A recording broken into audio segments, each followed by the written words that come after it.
हाँ, इसमें पढ़ना है हमें विकसित देशों में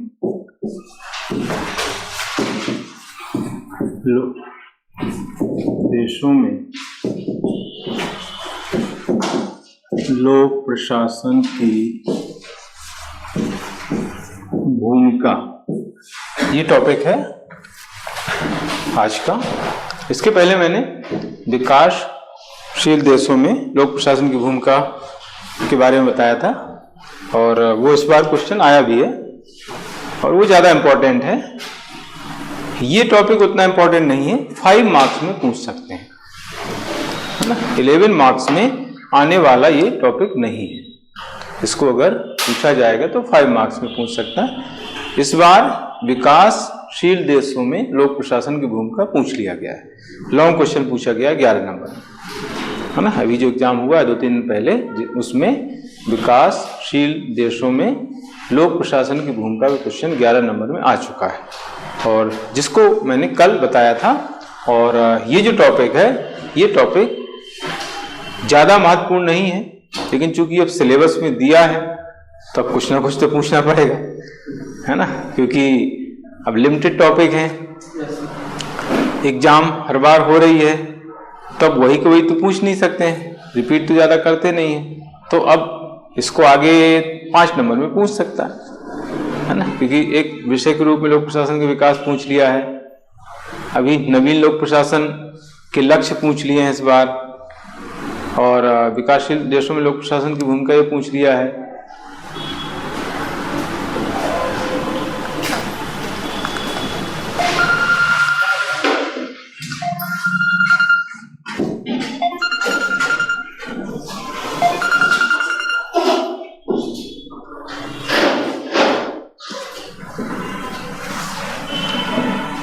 हाँ, तो कहने का मतलब यहां पर है कि ये जो क्वेश्चन है ये 5 मार्क्स में कभी पूछ सकता है ना।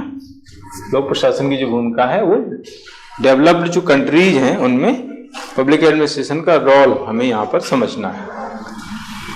देखिए, इसको भी हम 3 हिस्सों में बांट के पढ़ेंगे, है ना। Role of public administration in developed countries, ये है इंग्लिश में, role of public administration in developed countries.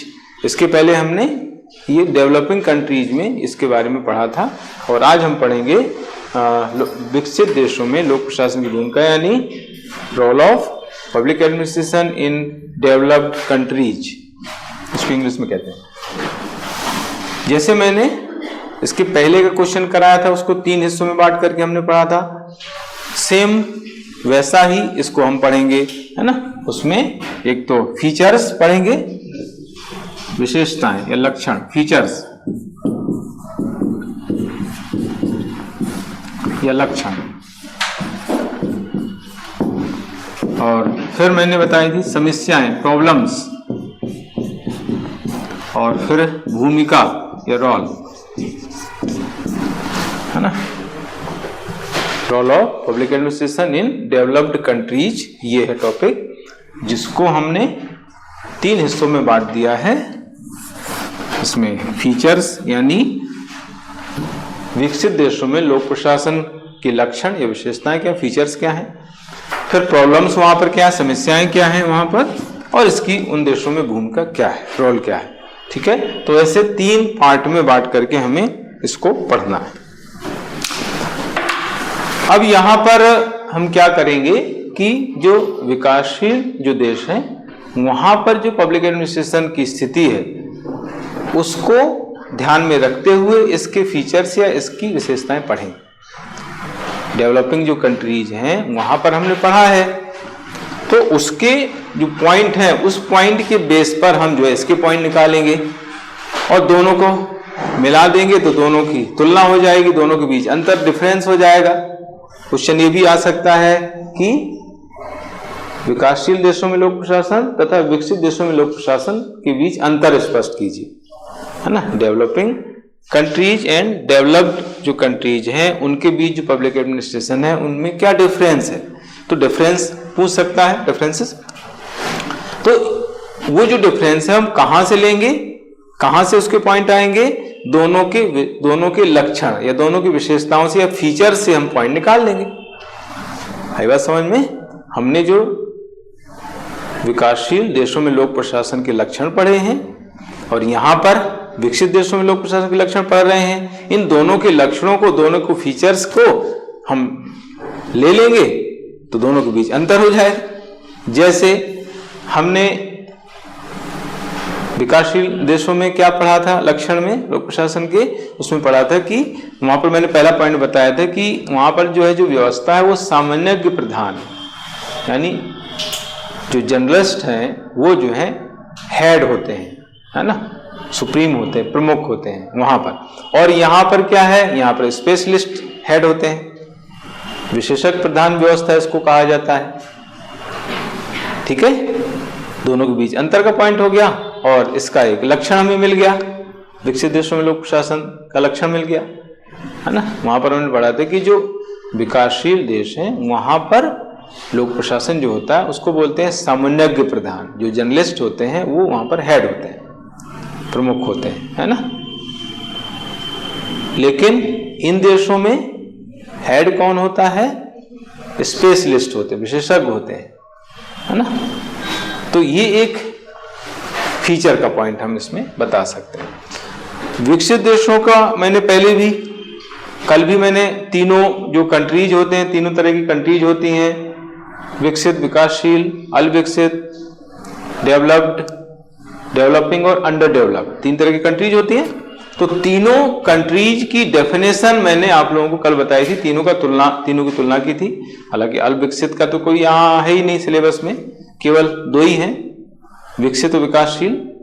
तो इन दोनों का मैंने अर्थ बताया था। जैसे विकासशील मैंने क्या बताया था, विकासशील या डेवलपिंग कंट्रीज ऐसी कंट्रीज होती हैं जो अभी विकास की स्थिति में, तो विकास की मध्यावस्था में है, मीडियम स्टेज में है ना, मीडियम स्टेज में अभी जो है वो स्थित है। और इनकी जो अर्थव्यवस्था है, एग्रीकल्चर है, इंडस्ट्री है, सर्विस है, कृषि, उद्योग तथा सेवा पर आधारित जो है इनकी अर्थव्यवस्था मानी जाती है। किनकी, डेवलपिंग कंट्रीज, विकासशील देशों की।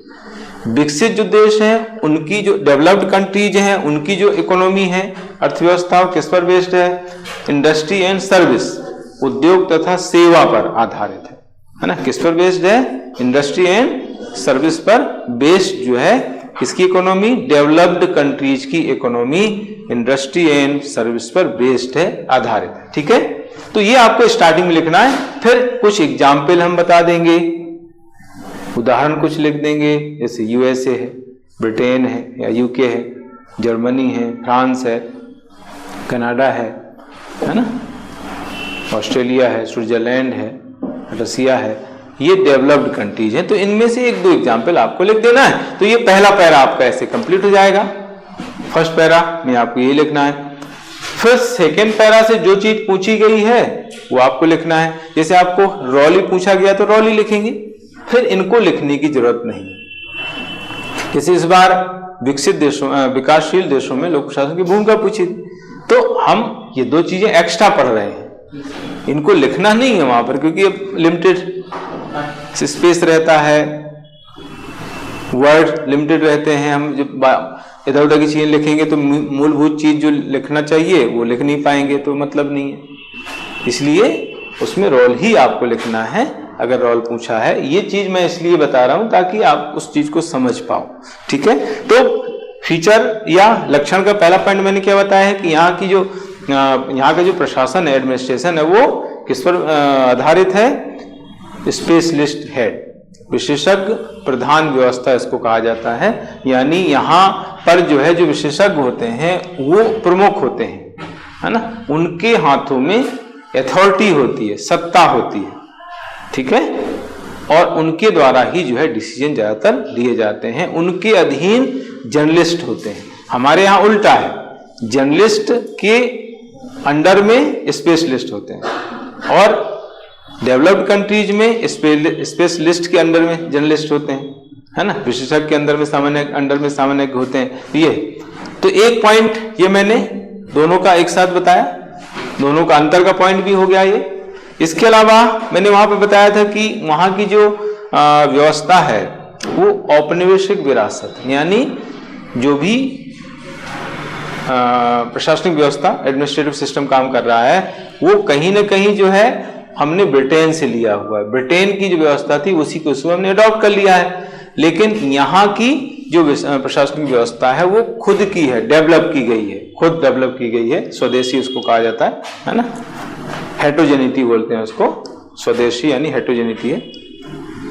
तो दूसरा पॉइंट ये हो गया, वहां की जो प्रशासनिक व्यवस्था है औपनिवेशिक विरासत है, यानी ब्रिटेन की व्यवस्था को हमने अडॉप्ट किया हुआ है वैसे के वैसे, सेम टू सेम। लेकिन यहाँ पर जो प्रशासनिक व्यवस्था वो खुद की है, स्वदेशी है ना। इसके अलावा मैंने बताया था कि जो वहाँ विकासशील देशों में जो प्रशासनिक ढांचा है वो उतना जो है विकसित नहीं है ना, डेवलप्ड नहीं है।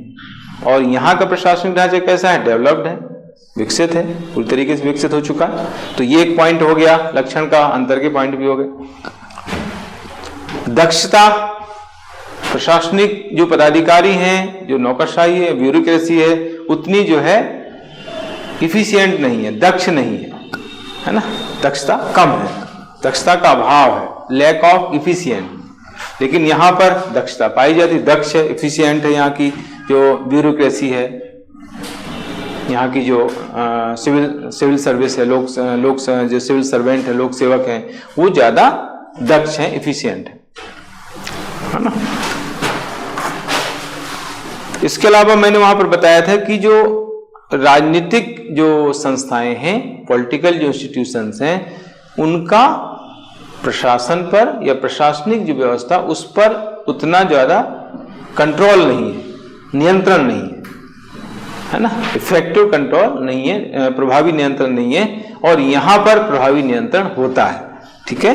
प्रशासनिक व्यवस्था पर राजनीतिक संस्थाओं का प्रभावी नियंत्रण विकासशील देशों में नहीं होता है, लेकिन यहां पर नियंत्रण होता है ना। कार्यों के संबंध में भी मैंने बताया था, देखो दोनों के लक्षण हम साथ में पढ़ रहे हैं, दोनों का अंतर भी हमें पता चल रहा है। कार्यों के संबंध में बताया था कि वहां पर जो विकासशील जो देश हैं, वहां पर जो लोक सेवक होते हैं, सिविल सर्वेंट होते हैं, वो हर तरह के काम करते हैं। बेसिकली दो तरह के काम होते हैं, एक होते हैं रेगुलेटरी, नियामकी, और एक होते हैं डेवलपमेंट से रिलेटेड, है ना। तो हमारे यहाँ यानी विकासशील जो देश है, वहां पर जो लोक सेवक होते हैं, सिविल सर्वेंट होते हैं, नियामकी कार्य भी करते हैं, विकासात्मक कार्य भी करते हैं, रेगुलेटरी जो कार्य होते हैं वो भी करते हैं, और डेवलपमेंट से संबंधित काम करते हैं। लेकिन विकसित जो देश है, वहां पर जो इनके काम होते हैं ज्यादातर वो होते हैं रेगुलेटरी, नियामकी काम ज्यादा होते हैं, है ना। विकसित देशों में जो लोक सेवक होते हैं, जो लोक प्रशासन होता है, पब्लिक एडमिनिस्ट्रेशन होता है, उनका ज्यादातर काम होता है नियामकी, rules regulation, law and order को मेंटेन करना। विकास संबंधी जो कार्य होते हैं उनके लिए वहां पर अलग लोग होते हैं, वो जो है अलग होते हैं, वो अलग तरीके से वो काम होता है, इसलिए वहां पर विकास ज्यादा होता है।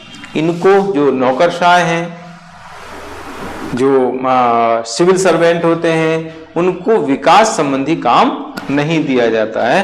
क्यों नहीं दिया जाता? उसके पीछे उनकी प्रवृत्ति जिम्मेदार है, उनकी जो सोच होती है, उनकी जो कार्यशैली होती है, वो विकासात्मक नहीं होती है, विकास के अनुकूल नहीं होती है। किनकी?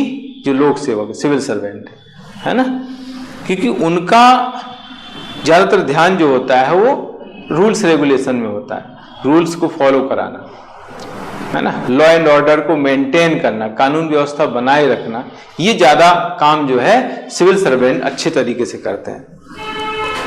विकास से संबंधित वो काम ज्यादा अच्छे तरीके से नहीं कर पाते। उसके पीछे वजह ये है कि ये जो ऐसा माना गया है कि ये जो आईएएस लॉबी होती है, ये जो सिविल सर्वेंट होते हैं, ये परिवर्तन नहीं चाहते हैं, परिवर्तन विरोधी होते हैं, चेंज नहीं चाहते। अब चेंज नहीं करेंगे तो विकास कैसे होगा, है ना, एक दूसरे के पूरक है ये।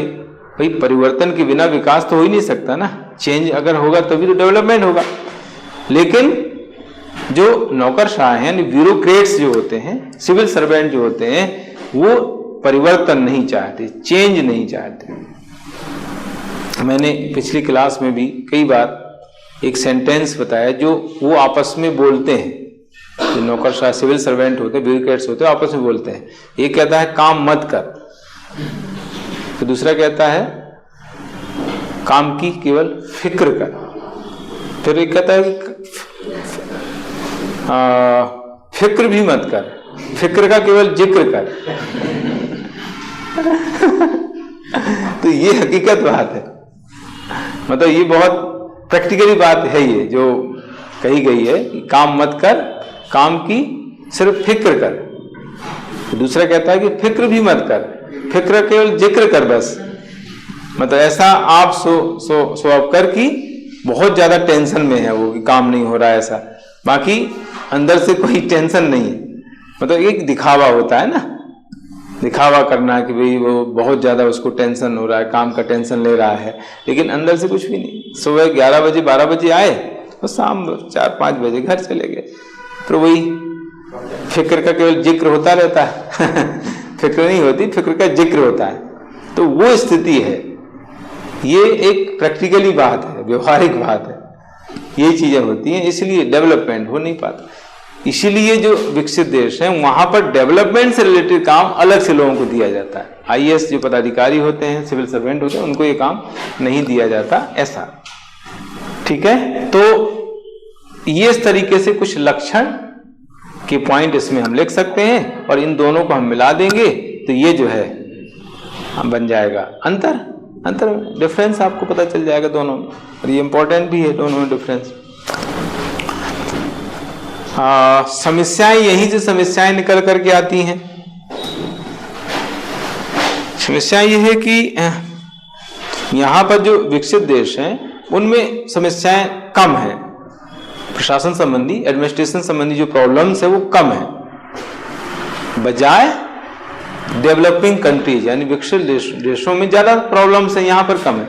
यहाँ पर प्रॉब्लम ये है कि जो प्रेशर ग्रुप होते हैं, दबाव समूह होते हैं, दबाव समूह का जो है प्रशासन पर और सरकार पर, गवर्नमेंट एंड एडमिनिस्ट्रेशन पर प्रेशर बहुत ज्यादा होता है, इसलिए उनका नाम ही प्रेशर ग्रुप है।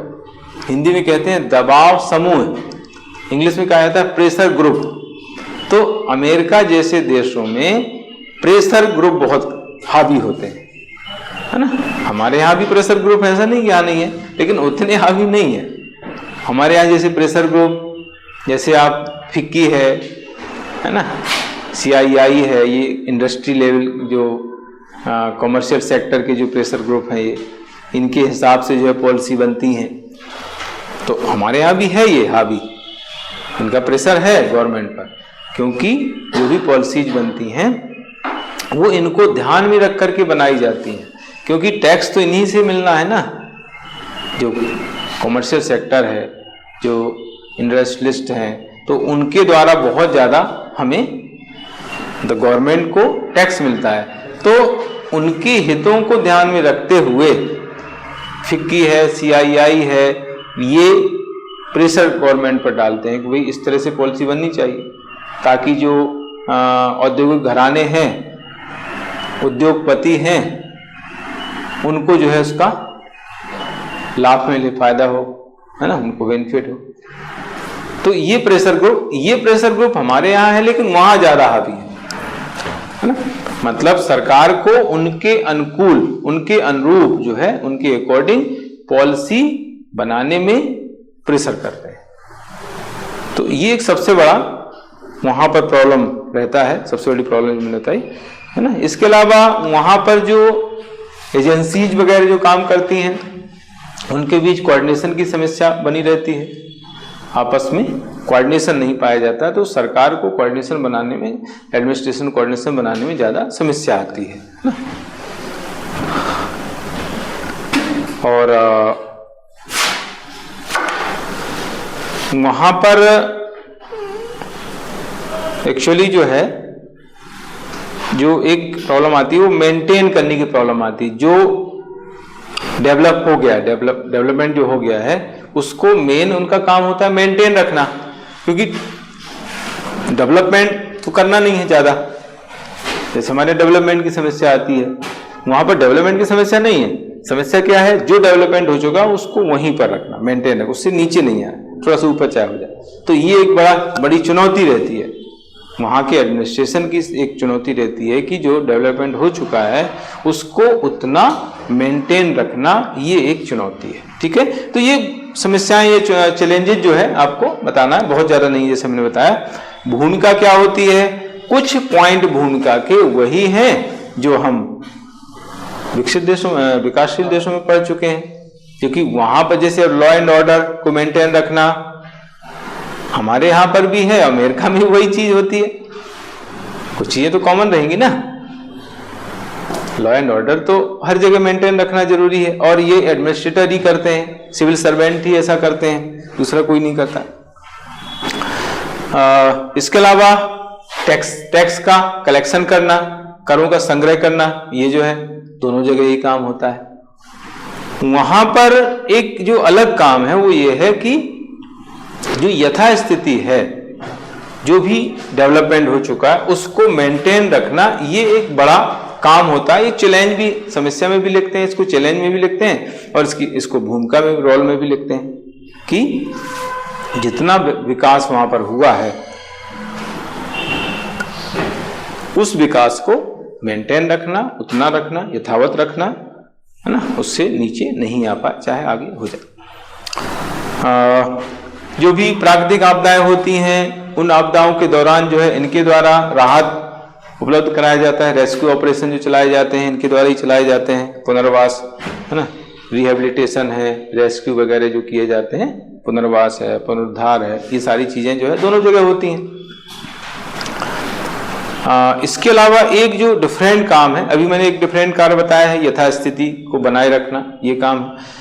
दूसरा एक डिफरेंट काम है कि चूंकि ज्यादातर वहां पर जो काम होते हैं अमेरिका में या विकसित जो देश है, वहां पर ज्यादातर काम प्राइवेट सेक्टर में होते हैं, प्राइवेट सेक्टर में ज्यादातर काम होते हैं, वहां पर प्राइवेट जो कंपनीज हैं वो वहां पर ज्यादातर काम करती हैं। तो उन कंपनियों के बीच कोऑर्डिनेशन बनाए रखना एक बड़ा रोल होता है ना। विकसित देशों में ज्यादातर जो काम होते हैं प्राइवेट सेक्टर्स में होते हैं, निजी क्षेत्र में होते हैं, निजी कंपनियों द्वारा किए जाते हैं। तो निजी कंपनियों के बीच समन्वय बनाए रखना, उनको प्रोत्साहित करना, है ना, उनको जो है हेल्प करना और उन पर नियंत्रण रखना, है ना। चूंकि ज्यादातर काम इन देशों में, ज्यादातर कार्य निजी क्षेत्र में होते हैं, इसलिए एक बड़ा जो रोल इसका होता है लोक प्रशासन का, वहां पब्लिक एडमिनिस्ट्रेशन का, वहां पर वो क्या होता है, निजी कंपनियों के बीच कोऑर्डिनेशन, समन्वय, उनको हेल्प करना, उनको मोटिवेट करना, प्रोत्साहित करना, है ना, उन पर नियंत्रण रखना, उन पर कंट्रोल करना, ये जो है एक बड़ा काम वहां पर होता है। ठीक है, विकसित देशों में लोक प्रशासन का ये बड़ा काम होता है वहां।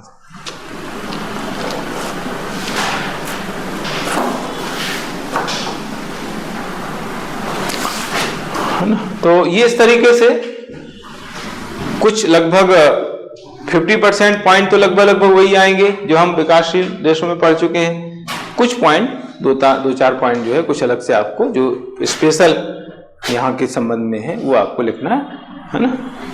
तो ये टॉपिक भी आप लोगों का ऐसे पूरा हो जाता है।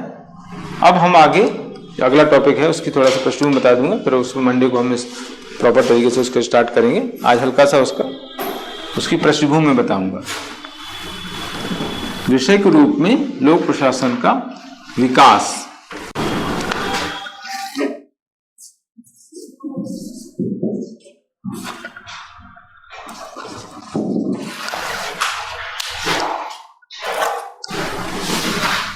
विषय के रूप में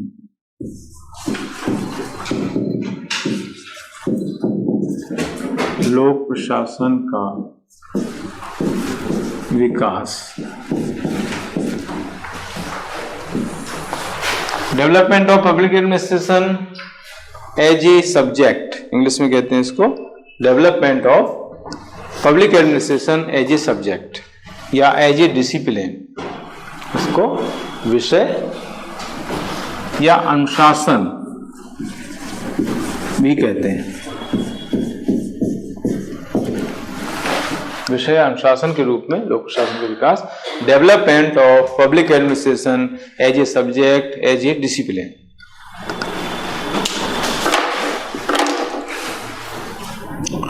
ये क्वेश्चन जो है 2020 में इस पैटर्न, इस सिलेबस की पहली जो परीक्षा हुई थी मेंस, उसमें जो है ये लॉन्ग क्वेश्चन पूछा गया था। 11 नंबर में यही क्वेश्चन पूछा गया था इसके बाद। और इस बार 3 नंबर में क्वेश्चन आया हुआ है अभी जो एग्जाम हुई है 2-3 दिन पहले पेपर हुआ है, उसमें 3 नंबर में इसमें मुख्य सरोकार पूछा गया है।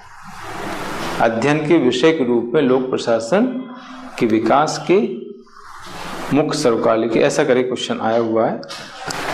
एग्जैक्ट क्वेश्चन का एग्जैक्ट वर्ड क्या है आपके पास क्या पेपर? एग्जैक्ट वर्ड बताना, तो इस पर हम बात करेंगे। नहीं, एग्जैक्ट वर्ड वो इस बार जो आया है उसकी बात कर रहा हूँ। अभी एग्जाम हुई ना कल परसों नरसों, उसमें डला होगा, मेरे उसमें भी होगा। हालांकि इंग्लिश में कंसर्न लिखा है, मेन कंसर्न। मुख्य सरोकार को इंग्लिश में मेन कंसर्न दिया है उसमें।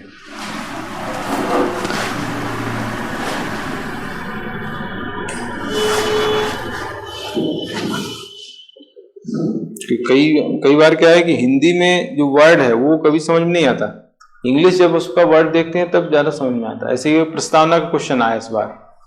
प्रस्तावना में हिंदी में कुछ और लिखा है, इंग्लिश में कुछ और लिखा है, तो इंग्लिश वाला जो टर्म है वो ज्यादा क्लियर समझ में आ रहा है।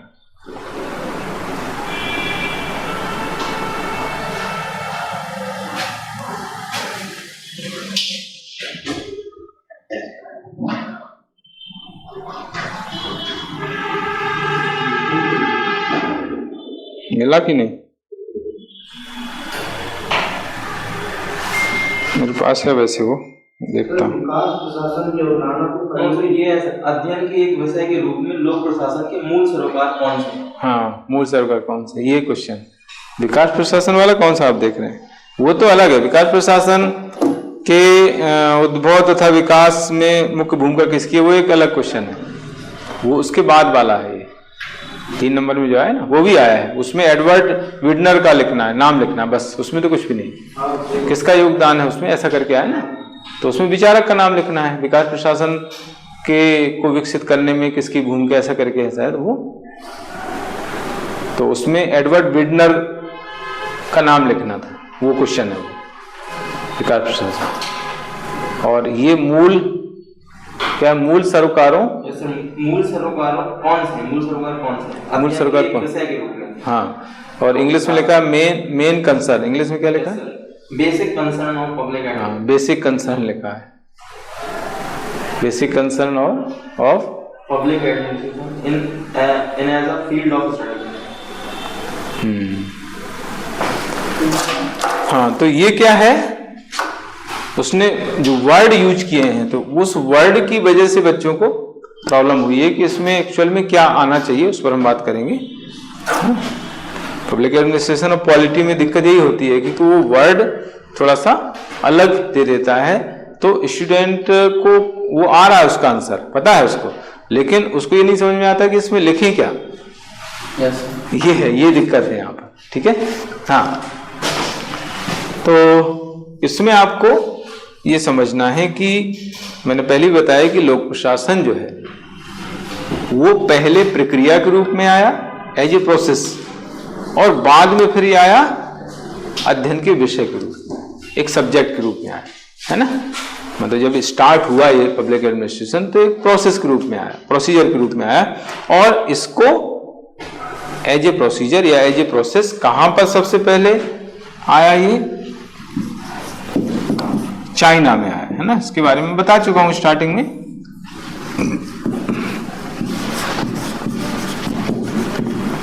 प्रक्रिया के रूप में, और दूसरा है अध्ययन के विषय के रूप में।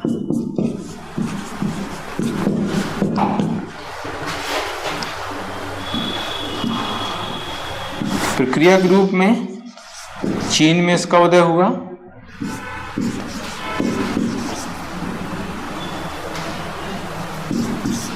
दूसरी शताब्दी BC।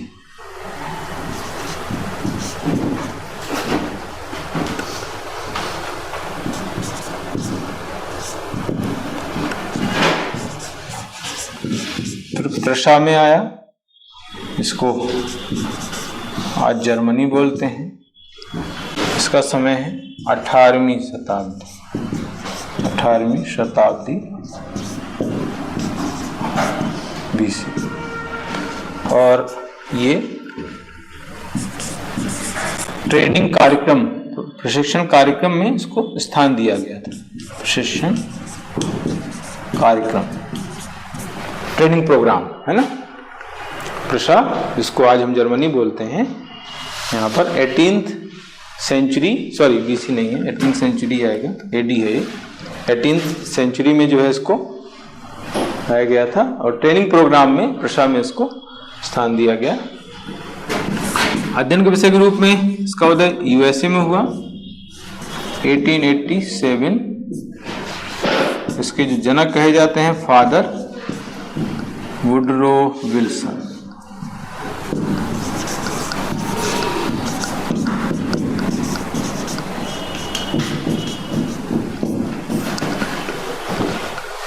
ये है ना। आपकी पॉलिटिकल साइंस में ये है कि नहीं? अभी पब्लिक एड होगा कि नहीं? नहीं, पॉलिटिकल साइंस है ना आपका? बीए में सर। हाँ यस सर, था पर बहुत कम। अच्छा, भर्ती कैसे होती है? नहीं तो फाइनल में है ना, कब फर्स्ट सेकेंड ईयर में? फर्स्ट ईयर में नहीं, सेकेंड ईयर में, फाइनल में है। फाइनल में एक पेपर होता है ना उसमें? नो सर, उसी पेपर में अलग से नहीं है सर, उसी में 2-3 क्वेश्चन आया। ऐसा है? नहीं, ऐसे यहाँ तो अलग से एक पेपर होता है। अलग से नहीं है तो उसमें क्या क्या टॉपिक थे? तो भर्ती और 2-3 चीजें और थे, भूल गए आपने, ज्यादा नहीं, एक उसमें सर एक इकाई थी सर, एक यूनिट। अच्छा, नहीं यहाँ फाइनल में एक पेपर होता है, पता नहीं इधर। यहाँ पर इंदौर में जो है उसमें एक पेपर पूरा होता है 3rd ईयर में, और फाइनल MA में भी प्रीवियस में है एक पूरा पेपर। हाँ, तो ये है इसकी स्थिति। तो इसका जो उदय हुआ, ओरिजिन हुआ, वो एक प्रोसेस के रूप में हुआ। बाद में फिर इसके विषय के रूप में इसका विकास हो जाता है।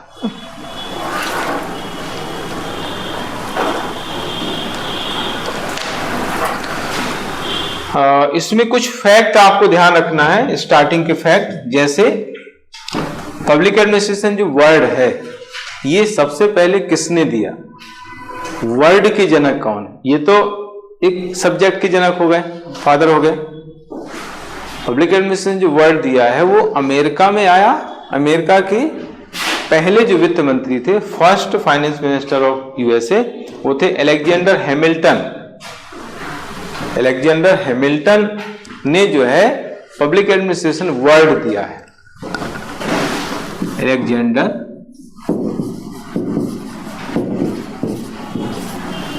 हैमिल्टन।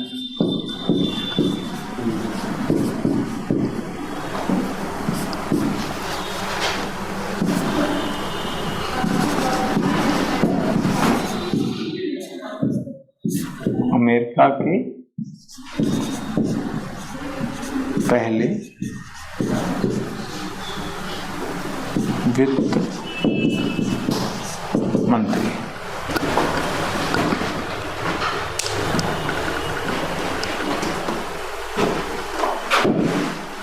इन्होंने जो है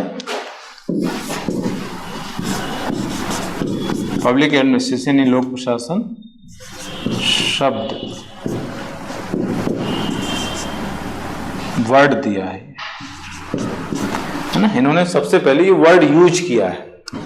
पब्लिक एडमिनिस्ट्रेशन वर्ड सबसे पहले यूज करने वाले हैं अलेक्जेंडर हैमिल्टन, और इन्होंने ही जो है इसके अर्थ के बारे में बताया है ना, इसका मीनिंग भी इन्होंने बताया है और वर्ड दिया है। तो 3 मार्क्स में यहां से क्वेश्चन आपको बन सकता है कि पब्लिक एडमिनिस्ट्रेशन शब्द सबसे पहले किसने दिया, या शब्द के जनक कौन है, वर्ड के जनक फादर कौन है, तो अलेक्जेंडर हैमिल्टन। और ये भी वही समय है 18th सेंचुरी, 18वीं शताब्दी।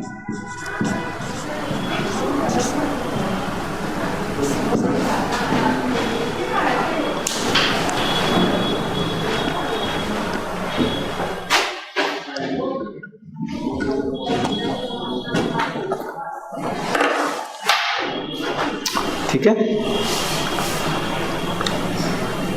फिर बात आती है कि पहली पुस्तक कौन सी है पब्लिक एडमिनिस्ट्रेशन की। First book of public administration वो है प्रिंसिपल्स दी एडमिनिस्ट्रेशन पब्लिक क्यू, लोक प्रशासन की पहली पुस्तक, first book of public administration.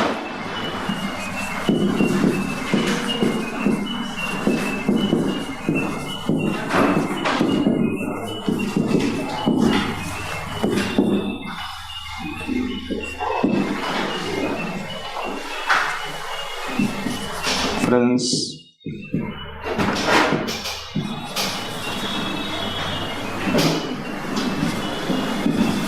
D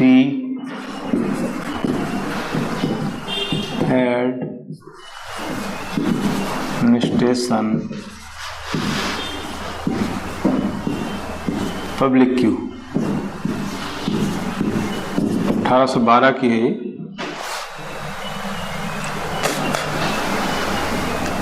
और चार्ल्स जीन बोनिन ने लिखी, इसके राइटर हैं, लेखक हैं चार्ल्स जीन बोनिन, फ्रांस के रहने वाले थे ये।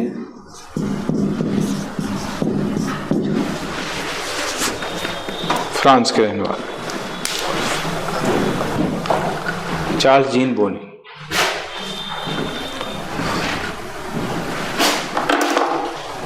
है ना,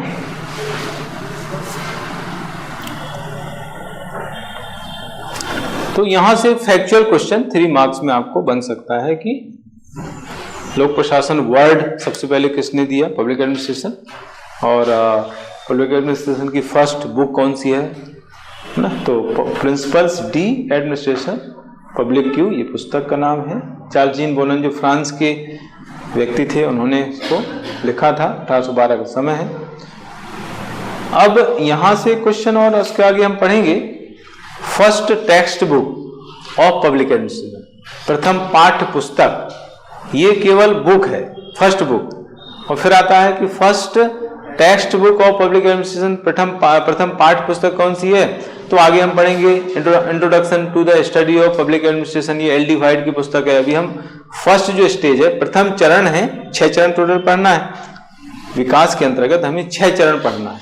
6 चरणों में उनके जो थिंकर्स हैं, विचारक हैं, उनकी जो बुक्स हैं वो हमें पढ़ना है और उनके विचार पढ़ना है विकास के अंतर्गत। तो वहां से बहुत छोटे छोटे क्वेश्चन बनते हैं और वो जो हम पढ़ेंगे उसी से हमें ये आंसर मिल जाएगा, सरोकार वाला जो अभी आया ना 3 नंबर में, वहीं से हमें वो मिलेगा। ठीक है, तो ठीक, अब इसको हम मंडे को स्टार्ट करेंगे। ये तो मैंने स्टार्टिंग चीज बताई, अभी ये टॉपिक स्टार्ट नहीं हुआ है, अध्ययन के विषय के रूप लोक शासन विकास, ये भी कल मंडे को हम स्टार्ट करेंगे। उसमें 6 चरण है total, 1st, 2nd, 3rd, 4th, 5th, 6th, है ना, और उसके विचारक और उनकी खास बातें उन चरणों में। तो ये बहुत इंपॉर्टेंट टॉपिक है और हमेशा कुछ ना कुछ यहाँ से पूछा जाएगा एग्जाम में, मान के चलो।